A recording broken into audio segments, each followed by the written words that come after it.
I think as employers, as managers, as leaders, we put a lot of value on consistently working flat out for 8 hours, 10 hours, 15 hours without taking breaks.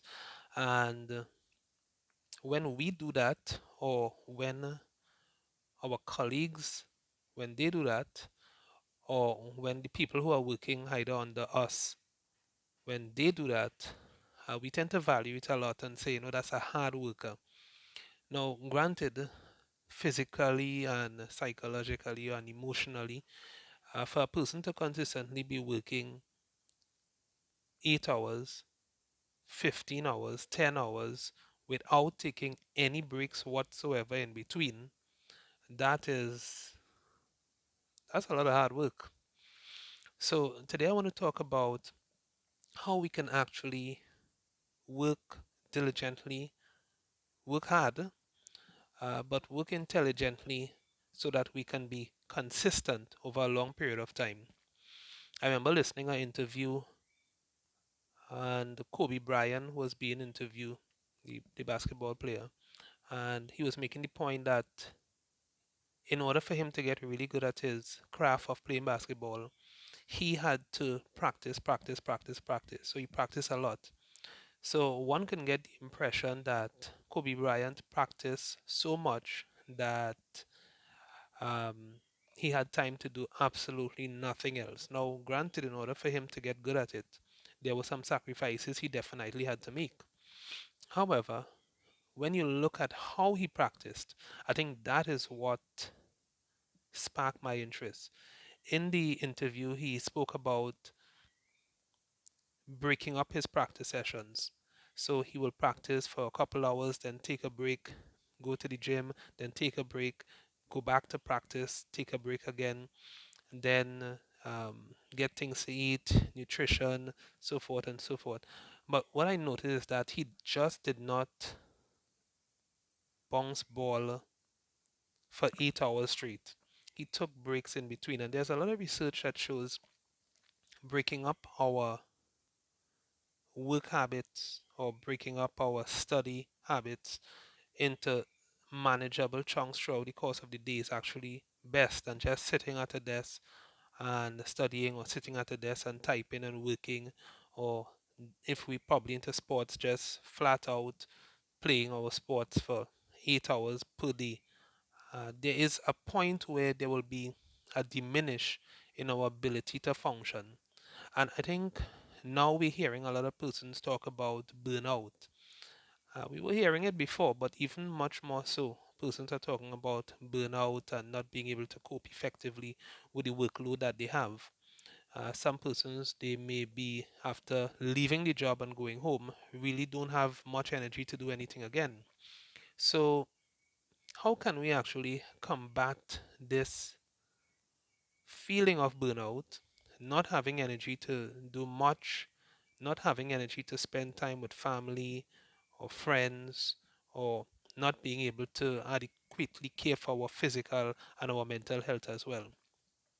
Well, there are some strategies that we can definitely use, and this is where it's important for leaders and managers to seek to implement this in the workplace as well. Because when the reverse happens, when it's not implemented, what you find happening is that people burn out quicker, or people burn out, as well as persons become stressed very easily, conflict develop, and the ability for the persons involved in the conflict to negotiate successfully is significantly reduced. So it's really key that these strategies or techniques be taken into consideration. The first one has to do with taking breaks. Now, I know in the workplace there's a lunchtime period where persons will have the opportunity to take a break. Okay, I get that. It's lunchtime, you take maybe a 1 hour break, some workplace. I understand some even try to shorten it by having 45 minutes or half an hour lunch break. Now, lunch break is not just for eating alone. Of course, you want to take a break and be able to de-stress as well during that period. So it's really key that that is something employers, managers, and leaders uh, take into consideration and implement.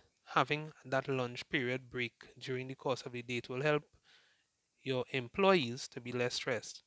But interestingly, and this is something that it brings back to the story that I was talking about with Kobe Bryant earlier.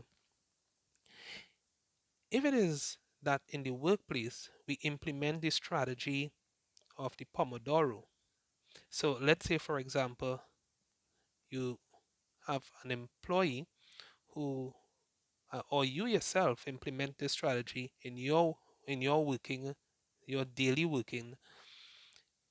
So you work probably for an hour, you take a 10-minute break, you go back for an hour, you take a 10-minute break, you go back for an hour again, you take a 10-minute break. You break up your period of focus, concentration, so that it becomes more manageable for you. I remember listening to a lecture by Russell Berkeley. He was really talking about persons who are diagnosed with attention deficit hyperactivity disorder. But I want to borrow the principle or the idea because I think it works, it should work and will work for most persons. And that is to take that break, understanding that you are refueling your mental and emotional tank.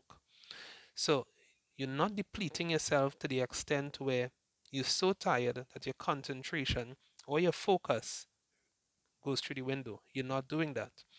You're going to the point where, okay, I am tired, I take a break. So this may require you using a timer.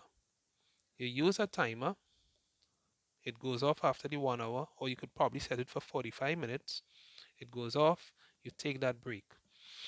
Now, a person may say, well, that's counterproductive, it's wasting my time. I want to just focus on this work and get it over with. Now, it's true, there are some tasks that we are doing, and those tasks we enjoy it. So we experience what is called flow. We go into a zone, we enjoy what we're doing, we are focused on what we're doing, our concentration is there, and we are really involved. Understandable. Most tasks that we do on a daily basis, it's not like that. Most tasks we do, even though there are facets or pieces of it that we do enjoy, the vast majority we may not enjoy it as much. So there's where it's really integral that we refuel ourselves by taking that break, doing something completely different, or doing nothing at all. Just simply sitting back, maybe closing our eyes for a duration of 5 minutes, take some deep breaths, relax a little bit, and then go back at it. Now, if you really want to know if this works for you, then you have to try it. So try recording yourself flat out working for 8 hours, and then try the technique of breaking up that work period with 5-minute breaks after maybe 45 minutes and see which one you're able to enjoy more, one, or at the conclusion of the period of working on a particular task or subject or study, see if that is something that brings you a little more energy at the end, or you have more energy at the end. See if it's different.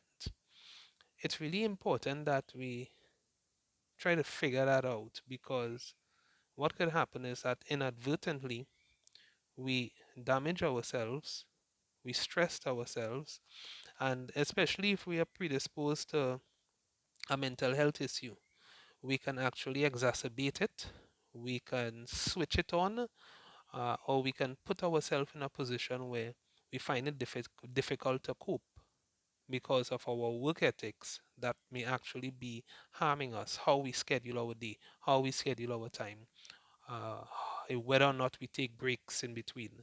So it's really important that we take those breaks so as to prevent things like burnout or the exacerbation of a mental health issue.